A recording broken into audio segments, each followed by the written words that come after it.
அதிகாரம் 110 குறிப்பறிதல். இரு நோக்கு இவளுன் கண் உள்ளது, ஒரு நோக்கு நோய் நோக்கு, ஒன்று அந்நோய் மருந்து. இவளின் மை தீட்டிய கண்களில் இருவகை பார்வைகள் உள்ளன. ஒரு பார்வை என்னிடத்தில் நோய் செய்யும் பார்வை, மற்றொன்று அந்நோய்க்கு மருந்தாகும் பார்வை.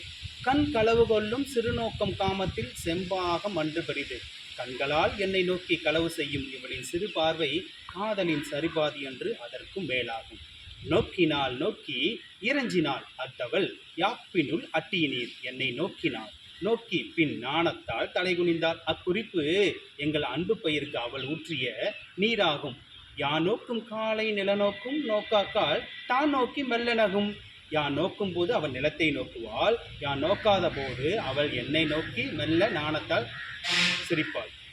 குறிக்கொண்டு நோக்காமை அல்லால் ஒரு கண் சிறக்கணித்தால் போல நகும். நேரே பார்க்காமல் ஒரு கண்ணை மட்டும் சுருக்கி பார்ப்பவள் போல் பார்த்து தனக்குள் தானே மகிழ்வாள். உறாதவர் போல் சொல்லினும் செராச்சொல் ஒல்லை உணரப்படும். புறத்தை அயலார் போல் அன்பில்லாத சொற்களை அவள் சொன்னாலும் அகத்தே பகையில்லாத சொல்லின் பொருள் அறியப்படும். செராச்சொல் சிறு சொல்லு செற்றார் போல் நோக்கும், உறார் உற்றார் குறிப்பு. பகை கொள்ளாத கடுஞ்சொல்லும் பகைவர் போல் பார்க்கும் பார்வையும் புறத்தை அயலார் போல் இருந்து அகத்தை அன்பு கொண்டவரின் குறிப்பாகும்.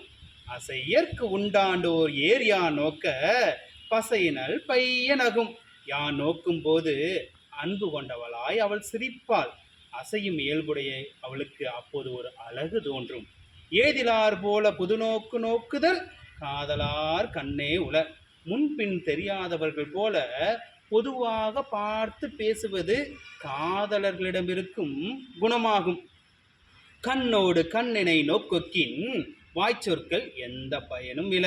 காதலர் இருவரின் கண்கள் பார்வையால் பேசிக்கொண்டால் வாய்ச்சொற்களால் ஒரு பயனும் இல்லை.